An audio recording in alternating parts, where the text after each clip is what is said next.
नमस्कार, जनवार्तामध्ये आपल्या सर्वांचं स्वागत। सर्वप्रथम पाहूया ठळक बातम्या। 23व्या पुणे फेस्टिवल अंतर्गत भजन संध्या या कार्यक्रमात प्रसिद्ध गझल सम्राट जगजीत सिंग यांनी विविध भक्तिगीतांचे सादरीकरण केले। या कार्यक्रमाचे आयोजन गणेश कला क्रीडा रंगमंच येथे करण्यात आले। यात गणपती बाप्पा मोरया, मंगलमूर्ती मोरया, शंकर सुमन भवानी नंदन यासारखी भक्तिगीते जगजीत सिंग यांनी सादर केली। यामध्ये पुणेकर रसिक भजन संध्येच्या भक्तिरसात मंत्रमुग्ध झाले। आपल्या लाडक्या दैवताची स्तुती करणाऱ्या गीताने भक्तिरसांचा आनंद प्रेक्षकांना मिळाला। या गीतात नादमय झालेल्या रसिकांनी सभागृहात सामूहिक आरतीच केली। या भजन संध्येत श्री गणेशाबरोबरच भगवान श्रीकृष्ण यांची भक्तिगीते सादर करण्यात आली। अभिनव उपाध्ये यांनी तबल्यावर तर पारसनाथ यांनी बासरीद्वारे साथ संगत केली। शिक्षणाचे बाजारीकरण संस्कृतीला धोकादायक ठरेल अशी भीती महाराष्ट्र साहित्य परिषदेचे कार्यवाह प्राध्यापक मिलिंद जोशी यांनी व्यक्त केली। सोलापूर जिल्हा प्रतिष्ठानच्या वतीने शिक्षक दिनानिमित्त विविध महाविद्यालयातील प्राध्यापकांचा सत्कार प्राध्यापक मिलिंद जोशी यांच्या हस्ते करण्यात आला। यावेळी प्रतिष्ठानचे अध्यक्ष सचिन पाटील, काकासाहेब चव्हाण, योगेश चौधरी, अनिल मालिया, मंगेश कोळे, अभिजित भोसले आदी मान्यवर उपस्थित होते। या प्रसंगी प्राध्यापक आबासाहेब गायकवाड, प्राध्यापक शिवाजीराव रणखांबे, प्राध्यापक मल्हार सोनावणे, प्राध्यापक वर्षा जगताप या शिक्षकांचा सत्कार करण्यात आला। शिक्षण क्षेत्रामध्ये 6व्या वेतन आयोगामुळे आलेल्या सदनतेमुळे अनेक वाईट वृत्ती निर्माण झाल्या आहेत। शिक्षण क्षेत्रामध्ये 6व्या वेतन आयोगामुळे आलेल्या सदनतेमुळे अनेक वाईट वृत्ती निर्माण झाल्या असल्याची खंत मिलिंद जोशी यांनी व्यक्त केली। तसेच हिंदुस्थानी संस्कृती ही शिक्षणावर आधारलेली असून एक सर्वसामान्य शिक्षक देशाचा राष्ट्रपती होऊ शकतो हा वस्तुपाठ डॉक्टर सर्वपल्ली राधाकृष्णन यांनी घालून दिला आहे। परंतु सध्या शिक्षक ज्ञानार्जनाऐवजी इतर कामातच अधिक गुंतलेले दिसून येतात। ही वृत्ती शिक्षण व्यवस्थेला हानिकारक आहे असेही मिलिंद जोशी यांनी यावेळी सांगितले। लक्ष्मणा, हे काय आहे? कसला हा आवाज? प्रभू, आपल्याला प्रचंड मोठ्या हाताने विळखा घातलेला आहे। आपण पुढे जाऊ शकत नाही। लक्ष्मणा, मागे पहा। एक प्रचंड महाकाय वृक्ष आपल्याला आवळून घेतोय, आपल्याला गिळंकृत करू पाहतोय। वृक्षाच्या खोडातून दिसतो आहे एक प्रचंड मोठा डोळा आणि आकार नसलेलं शरीर। हे महाकाय वृक्षा, कोण आहेस तू? कोण? आणि आमची वाट का अडवली आहेस?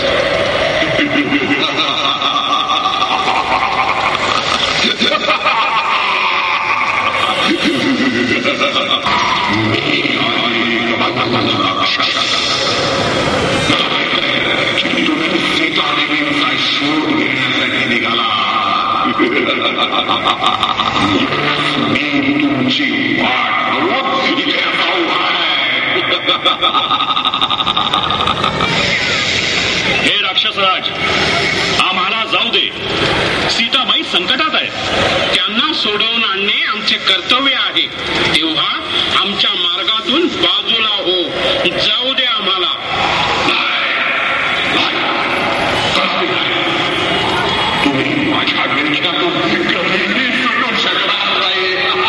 याला क्षमा नाही।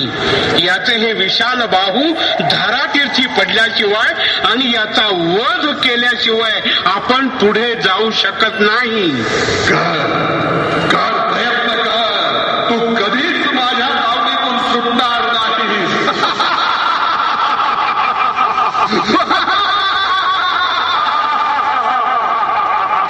जय श्रीराम, जय श्रीराम।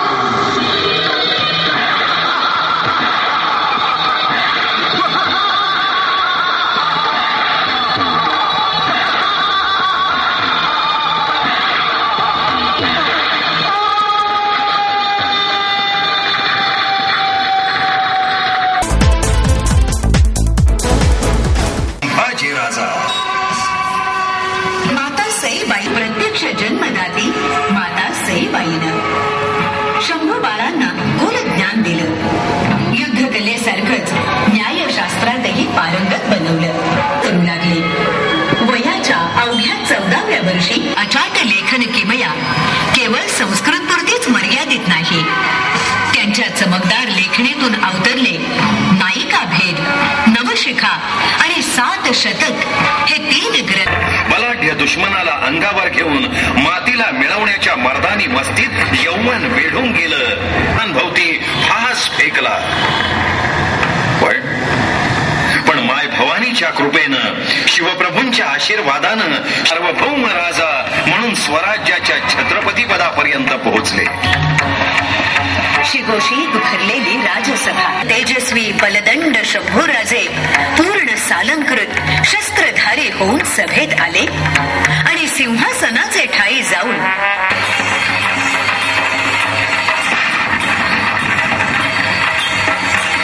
स्वराज्याचे छत्रपती झाल्यावर शंभूराजांच्या पराक्रमाची चौफेर घोडदौड सुरू झाली. स्वराज्याचं निशाण उंच चढत होतं, पण फितुरीचे पूर्ववत सामर्थ्यवान करावं. मंत्राच्या या नामाचा जय जयकार केला.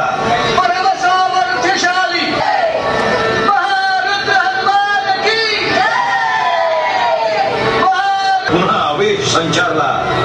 त्यानंतर झालेल्या तुंबळ युद्धात जयाची आणि हनुमंताच्या सागर विजयाची ही रोमांचक कथा.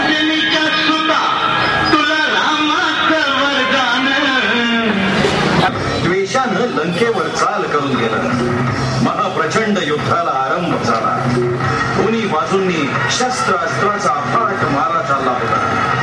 अशातच रावणाचा स्मक इंद्रजिताचा बाण बरगी लागून लक्ष्मण मूर्छित झाला.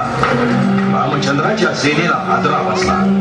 सर्वत्र चिंतेचं सावट व्यापून राहिलं. रामप्रभू, विभीषण, जांबुवंत, वानरवीर यांना काय करावं तेच कळेनाचं झालं. एवढ्यात सूर्यास्त झाला आणि त्या दिवसाचं युद्ध थांबलं.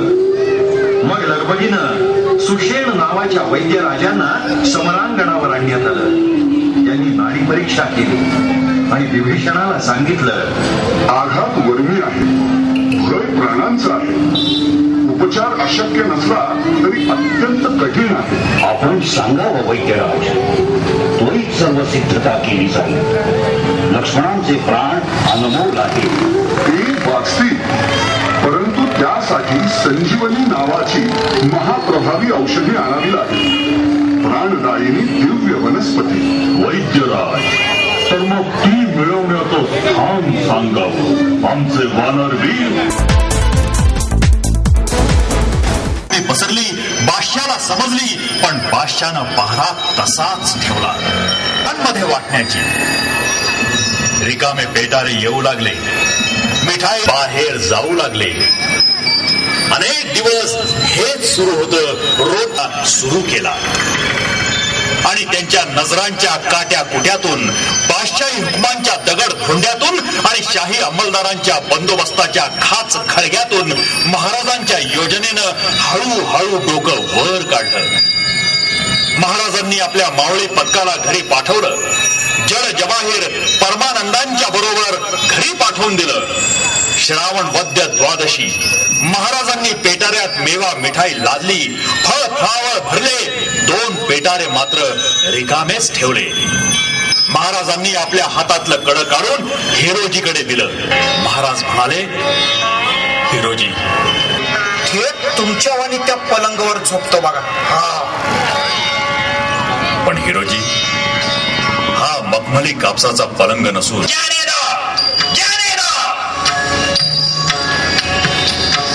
महाराज, बाहेर या. धोका टळलेला आहे. आता काळजीचं कारण नाही.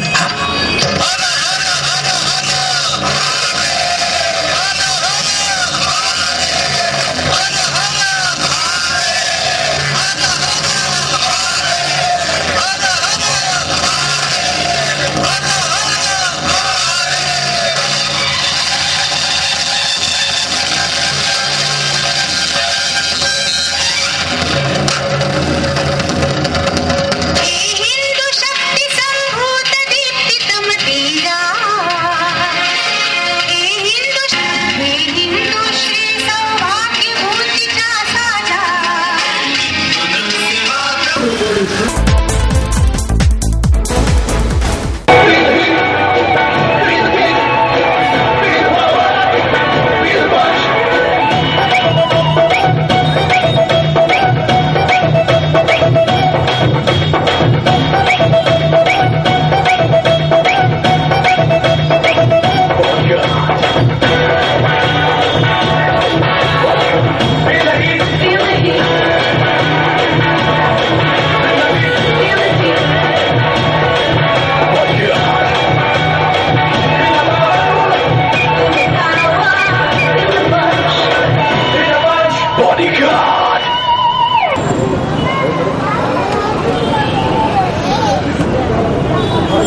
विश्वनाथ शिंदे.